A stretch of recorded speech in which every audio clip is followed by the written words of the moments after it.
It has been challenging. It has given me at least I have the experience. I know how schools are being run. I know how to handle the kids, and we just try our best to give them the same education level as others who are in other good-looking schools. Our challenges goes to, one is fee, parents raising the fee on time. Another one is the teaching resources. The other one is about the salaries, paying us on time. Our institution charges 1,500 per month. That is for lower primary. Then preschool, we have 1,400. That 1,500 includes lunch, which is 400. Then we have porridge, we pay it daily, 10 bob per day. Then we have fee, which is 800 to preschool and 900 to lower primary. Our fee is the highest compared to the school around us. So that is our main challenge. But the good part of us, we give quality. That's why we retain most of our pupils. Our fee is different, first because we depend on our parents, and these parents are hustler for real. So we can't be the same as others, because our neighboring school charges 200 per month. You get others charges 800 per month, and that contains feeding program and everything. But with us, even that 1,500 is still a struggle. So they have support from donors? Yeah. Okay. They have support from donors, CBOs. They have maybe it's a project school. So ours, we depend on these parents. I do accept the pledges. Our school doesn't send children home. We just do pledges. We do messages. We do calls. I go to extent of putting the credit on the phone and call every parent to make sure I understand the challenges, and I make sure as far as we need the money, we consider the child too. Because if the child is not in school, maybe something bad might happen to the kids outside the school. So my effort is just to make sure they pay. Sometimes I get tough, but you get tough knowing that I need these kids. So I need to be tough and lenient as well. I can say it's a blessing to our institution because we have understanding staffs who wait and understands our challenges all through. Before we shifted to the other place, we had areas, but we talked to them and they could see things on ground. It's not that we have donors and we've refused to pay their salaries. Yeah. We need them, they need us. If we don't have them, we cannot have these kids. So we just balance everything, we talk to them, and as far as parents respond well, we settle them. As long as it's late, but we try. It's a challenge since most of parents in ghetto, they struggle hard. In a class we have 7 kids, you can get 2 parents who will be able to raise the money for the books, and our director usually provide the teachers with a book, at least to get the teacher on how to go about the learning in the class. As far as we go through challenges, as far as we improvise while you are able to buy yours without any struggle, all in all, we get one content, we get our children pass, and we put more effort supporting the kids and the teachers too. Personally, I have a background in the slums, and I was born and raised in the slum. I have seen what children in the learning age pass through, and also the challenges that they have been facing, especially through the schools that I have learned through. Following that, I had to take my experience and profession from the college and other schools that I have ever taught before I started my school, because I have ever taught other 5 schools out of Kibera. And there are much I admired there and said I should take this to the slum. however much I'm not going there for maybe a profit or just to have something in the name of a school, but to give forth the quality that other children are getting from other parts of the country into the slum, so that they can also be on the same lane with the rest. The quality I'm talking about is the one that ensures the child gets the right content using the correct curriculum and with trained teachers. Because once you have teachers who know what they do, they have a good experience with the kids, and they have also handled other kids before you give them your kids, it becomes very easy to set a culture of a school. Because the slum difference with other schools in other areas is only the environment. But if you look at the teacher perspective, they are trained. They are experienced. Like Teacher Immaculate, the one that you started interviewing, has taught since 1989. And I think that is a very big experience that even me as a director, I learned from her. So it's very easy to give quality if you intend to, because obviously if you have the right team and they have the right motive, they know what they are doing with the kids, it's possible to give quality education even with minimal resources. First, I ensure that the teacher has the teacher's guide together with a pupil's book to be able to use both of them with the curriculum designs that are approved by the Ministry of Education and KICD. So with that, again, we also talk with parents because we regularly have a termly parents meeting. We encourage them and give them the relevance of having their kids maybe accessing these books. And again, sometimes because I know what I'm targeting, I also sacrifice sometimes when I have something small, maybe from the fee they pay, and I say like, okay, I can add one or two.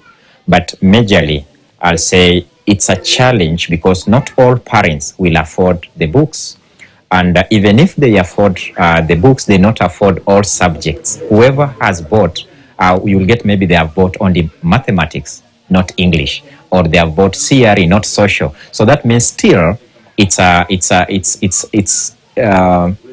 we are still using the little that we have to provide the best that we can.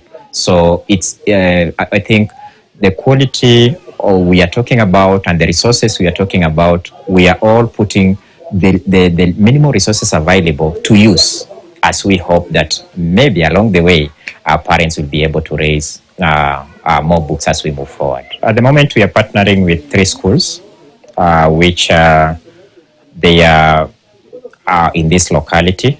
And once their kids, once a kid reaches grade 3, we propose to a parent that we have these 3 schools. So you may take any of the schools, then we process the transfer, because nowadays there is this NAMIS and the UPI number, we process the transfer to another school. Sometimes these parents feel like, okay, maybe the choice that we have given them is not suiting maybe their payment module, or maybe the fee is high, or maybe the distance is so far, so maybe they'll have to use transport. So they also have that space of that choice of choosing, of taking any other school, but we are open enough to facilitate the transition. Okay. And again, what to note is because of the comfort and maybe the trust that parents have in our services, they have called for us to continue. In fact, we have been releasing for the last 6 years children to other schools, but at this time, this year, God willing, we shall be moving on to grade 4, 5, and 6, because now that is the highest grade according to the CBC. So in any case, they need to transfer. We are ready to cooperate with the parents. There are 3 categories of schools in our country, Kenya. And we have public schools. We have these public schools are being funded by the government. They get everything according to the yearly budget in education. We have private schools which get support from parents. And then we have upbeat schools. The name upbeat came by categorizing all other schools that are not either public or private. Either they are CBOs, they are supported by women's self-help, they are being supported by other church, faith-based organizations, and some of them even, they are just individuals like what I'm doing here, that they come up with what can help children to learn. So we are under upbeat. But to be in a good position to offer what private and public school is offering is first to ensure that you are complying with the basic requirements of education, so that you are not just giving, you are not just putting children together, but at least whatever you are giving is in line with what the Ministry of Education has approved for children to learn. All the children we have are CBC, are conversant with CBC. Yes, for full enrolling of the program is with the children who are sitting for the first grade 6 this year. So that means that all the content we have been using is CBC, so we don't have a problem with it. We have been sending our teachers to training. We have been, even the new teachers we are admitting, we ensure that they are compliant and being trained on CBC content. All the books we are using are CBC compliant. And also our parents are aware, and they have been told that they should support their part required by the assignments they are given by the teachers or any other related CBC content. So we are confident that whatever we are giving, it's okay. We train these children from day one they come to school, the youngest level and age. We train them to observe health protocols. Again, we also encourage their parents to buy them tissue papers. I think you can see them on my shelf. We also encourage them to get handkerchiefs. So this is, we practice, even if we are in a slum, we practice good, healthy habits. On another case is we also ensure we access plenty of water, because their utensils should be washed. The place they are learning should be cleaned all the time. The toileting and maybe the washrooms, they should be all the time. Actually, after every 3 hours, we have employed one of our non-teaching staff who does that cleaning deliberately, so that we ensure that we are not, our center is not a transmission zone. But on security issue, we will say, as a slum, it's a general challenge, and we try as much as we can so that where our school is, it's like we even have restrictions of movement at certain point of maybe the day, so that we do not allow any our children to be moving in and out of school, so that their parents can get them safely in the evening the way they brought them in the morning. And also to slightly also put this is that better is that these children, remember, they are from slums. We are not maybe handling children from an estate to a slum where we will struggle with them. With them, they also know the risks they are facing. They are also aware. They are even better off, hardened in a way that when we put more, when we put slight efforts that what we are doing, they are even in a better environment here in the center than even at home. We are trying to recruit our staff. All the time we try to recruit our staff, we explain to them our situation. We let them know that we do not have a donor. we do not have any other support from the government or any other institution.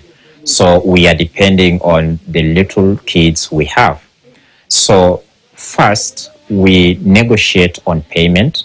Actually, we call them volunteers because on voluntary basis is when a staff can work on an agreed small motivation that the service we could pay a teacher maybe 25,000 outside Kibera, maybe a teacher could accept 10,000 in Kibera. So that doesn't mean that we need 25,000 to have a teacher. We only need negotiation, understanding, so that we can manage to pay these teachers. Sometimes, because some parents don't pay on time, others don't really pay, because we also have a few kids that we support.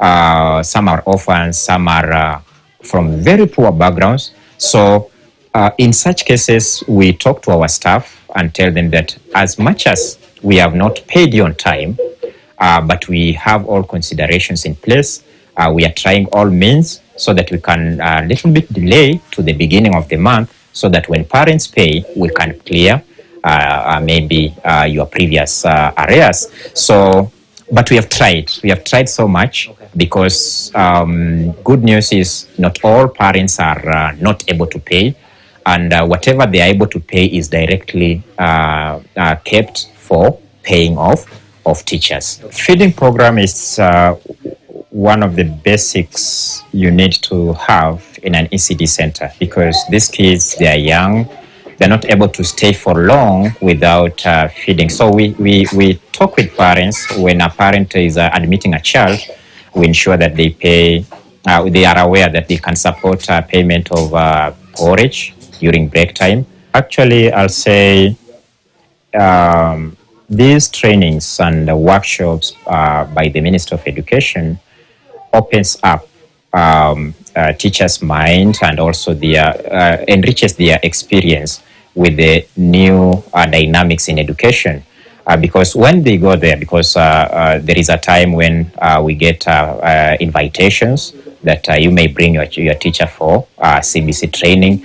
When they come back, they are better teachers in terms of teamwork, they are better teachers in child understanding, they are better teachers in how the new curriculum works, on how they can improvise materials. That's why we can even survive learning in such limited resource environment in teaching quality education, because they can improvise almost majority of what should be bought. So we replace what we should buy with what they can make, they can improvise. So I think it's a good step. All the time we have such trainings to include the teachers, so that they can continue learning more. Due to the raise of rent, because life is going up, and the landlord decided to raise his rent as his own business. So according to what parents provide, we decided to shift from where we were to a new location. So in that shifting, we lost a whopping 26 children, and this one really lowered even the way we could be able to raise more funds for continuing to maybe build the school and buy resources and get more staffing. So we were like trying to think better ways in which we can in future maybe get our own premise, so that we do not continue paying rent, and that money that we are using to pay rent can be used to get other useful resources for the school. Now, your past, no matter how challenging it was, does not necessarily determine your future. And I think that's one of the takeaway points we can draw from Kingpin Children's Center that is based right behind me in Kibra slums, even as we got to